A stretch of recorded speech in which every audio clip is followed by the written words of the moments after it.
wacan oo wanaagsan daawadayaal markasta naga daawanaysaan kusoo dhawaada warka Samareeb TV qodobada warka Samareeb TV ugu dorkoranaya waxaa kamid ah wasiirka gaadiidka dawlista oo ka warbixiyay shir uu ugu qayb galay dalka Morocco burburka diyaaradii lagu laa dalka Russia oo shalay la waayay oo la helay baarlamaanka Israa'iil oo diiday in uu cusboonaysiiyo sharci ku meel gaar ah oo markii ugu horeysay la milmariyay 2003 wariye caan ah oo dambiyada baara u dhashay dalka Holland oo lagu toogtay waddo ku taala magaalada Amsterdam Sacuudiga oo tallaabo dhaqaale ka qaaday Imaaraadka tallaabadaas oo loo arkay in laga ciqaabayo Imaaraadka Finland oo qaxooti ka soo qaadatay Greega xilli qaxooti kale sharci la'aan ku haysa wadankaas Turkiga oo dalku yaala Aasiya ku soo qabtay shakhsi ay si weyn u doondoonayeen daawadadan cusubta nagu soo biir subscribe saar gambalaalkana fur saaxiibadan la wadaag si ay ugu noqdaan saaxiibada cusub ee nagu soo biiraya waa maalinimo Arbaca taariikhda ay ku beegantahay 7 bisha July 2021 kuna soo dhawaada qodobadaas iyo kuwa kala dhameystiran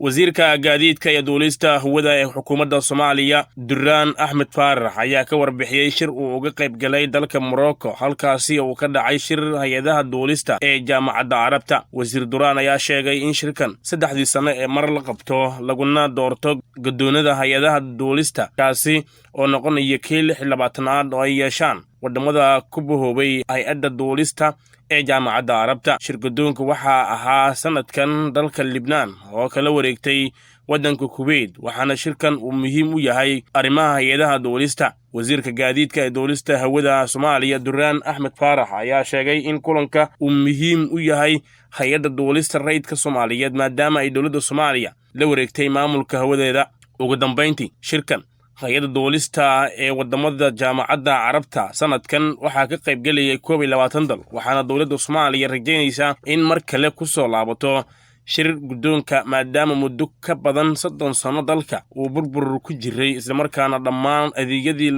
dawliga ay ku burbureen balse haatan wax badan laga soo kabsaday waxaana shirka ku helinayay maareeyaha guud ee hay'adda duulista rayidka Soomaaliyeed wasaaradda gurmadka degdega dalkaasi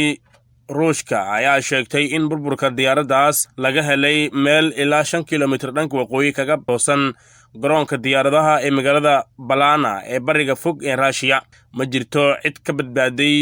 shirkaas iyadoo ay 22 qof oo rakaab ah iyo 6 shaqaale la socdeen diyaaradaasi oo nooceeda ahaa 26 kooxaha gurmadka waxay sheegeen in burburka diyaaradda taadsanaa jamaalka xeebta iyo dhulka ee magaalada Balana oo kaabiga ku haysa badda Okotiska dhinaca kale sanadkii 2012 diyaarad rakaab ayaa ku burburtay isla goobta ay shalay ku burburtay waxaana shilkaasi ku dhintay 10 qof halka 4 kalena ay ka badbaadeen baarlamaanka Israa'iil ayaa diiday in uu cusboonaysiiyo sharci ku meel gaar ah oo markii ugu horeysay la milmariyay 2003 kaasi oo ka hor istaagay xaasaska muwaadiniinta Carabta ah ee Israa'iil ee ka soo jiida dhulka loo haysto ee daanta galbeed iyo Gaza in ay helaan degnaanshiyaha ama dhalashada Israa'iil codeynta baarlamaanka oo la qabtay talaadii shalay ayaa ku dhamaatay 59 waxayna ka dhigan tahay in sharcigu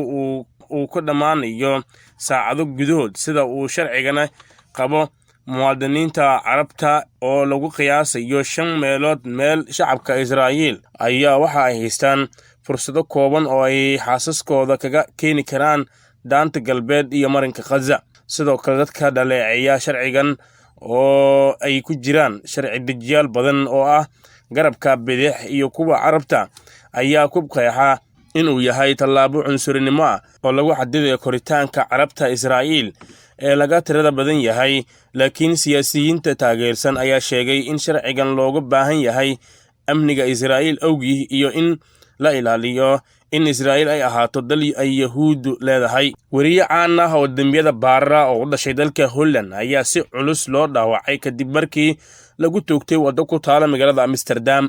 booliiska ayaa sheegay in wariye Battery Verlis isbitaalka loo qaaday isagoo ku jira xaalad adag kadib markii fiidnimadii talaadada lagu toogtay faras magaalaha Amsterdam warbaahinta qaranka ee NOS ayaa sheegtay in la soo weeraray kadib markii uu ka soo muuqday barnaamij lagu sheekaysto oo ka baxa TV-ga muuqaal ayaa muujinaya isagoo oo jiifa sagxadda oo madaxiisa uu dhaawac ku muuqdo. Noos ayaa soo xigtay goobjooge sheegaya in 5 xabadood lagu dhuftay guryaha ayna xabadahaas madaxa ka haleeleen. Booliiska ayaa codsanaya markhaatiyaasha iyo muuqaalka CCTV-da ee toogashada, balse waxay dadka ka codsadeen in waxyaabahaas aysan la wadaagin baraha bulshada. Booliiska ayaa raadinaya nin cad oo caata oo qaba jaakad cagaaran iyo koofiyad madow, waxaana dadka laga codsaday in ninkaas aysan u dhowaan ninkaas hadday arkaan oo ay wacaan adeega wicitaanka degdega ah. Wargeyska The Algemein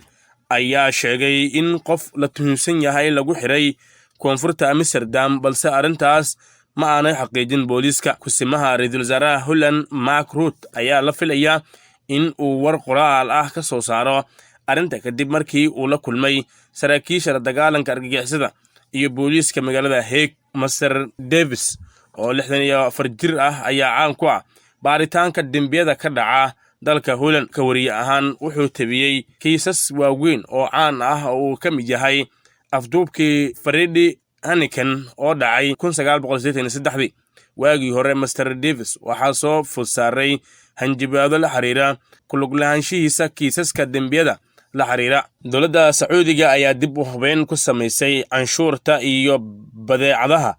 uga imaanaya wadamada khaliijka, gaar ahaan Imaaraadka. Sacuudiga ayaa ka mamnuucay dalkiisa badeecadaha asal ahaan tooda ama waxyaabaha laga sameeyo lagana keeno Israa'iil. Go'aankan oo darbaaxa ku ah Imaaraadka sababtoo ah Imaaraadka iyo Israa'iil ayaa dhowaan heshiis dhaqaale kala saaciday. heshiiskaas oo dhigaya shirkadaha Yahuudda xarumo ka samaystaan Imaaraadka waxyaabaha ay soo saaraan lagu qoro Made in Emirates kadibna la suuq geeyo Made in Emirates kadibna loo suuq geeyo wadamada khaliijka, gaar ahaan Sacuudiga iyo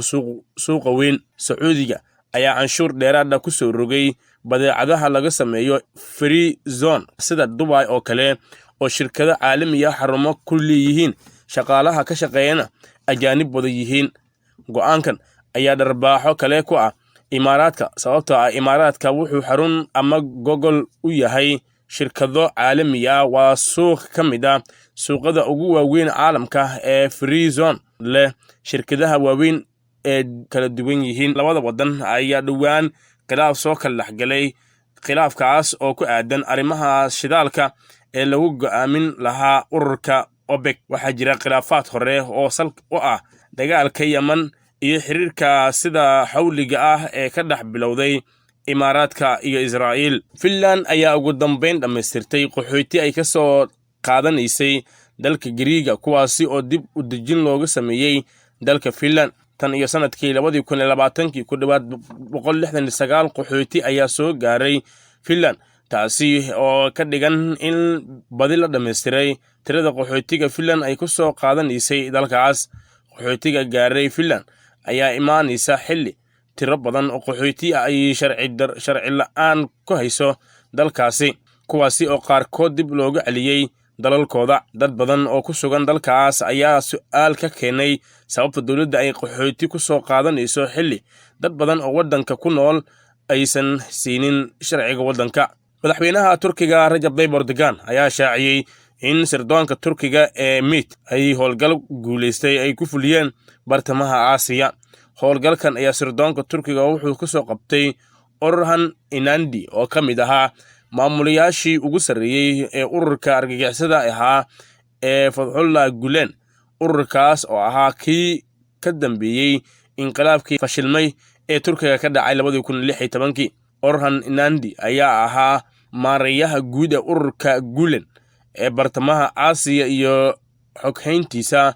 isaga oo mas'uul ka ahaa iskuulada halkaas ku yaal, waana madaxa hay'adda Thabbat Foundation. wuxuu degay Kyrgyzstan 1995, wuxuu qaatay dhalashada waddankaas sanadkii 2010. dhanka kale tiro dad ayaa banaanbaxyo ka dhigay gudaha dalkaas, kuwaasi oo ku soo horjeeday waayitaanka Orhan. ugu dambeyntii, xubnaha guddiga xalinta khilaafaadka ee heer federaal ayaa shalay kulankoodii ugu horreeyey oo ka dhacay teenada Afisiyoni ka doortay guddoomiye cusub. Kulanka waxaa soo xaadiray 21 xubnood. Xilka jagada guddoomiyaha guddiga xalinta khilaafaadka waxaa isku soo sharaxay cabdulaahi abyan nuur iyo cali maxamuud faarax cali zeeko. natiijada doorashada guddoomiyaha ayaa waxaa helay cabdulaahi abyan nuur wuxuu helay 14 cod halka cali maxamuud faarax cali zeeko uu helay 7 cod. mudane cabdulaahi abyan nuur ayaa noqon doona guddoomiyaha cusub ee guddiga xalinta khilaafaadka heer federaal ee doorashooyinka dalka. intaas aynu ku soo afbeerina warkii aad kala socoteen Samareeb TV. intaan warkan war lamadan kulma doono waxaan idinkaga tegaynaa sida ay nabadgelyo.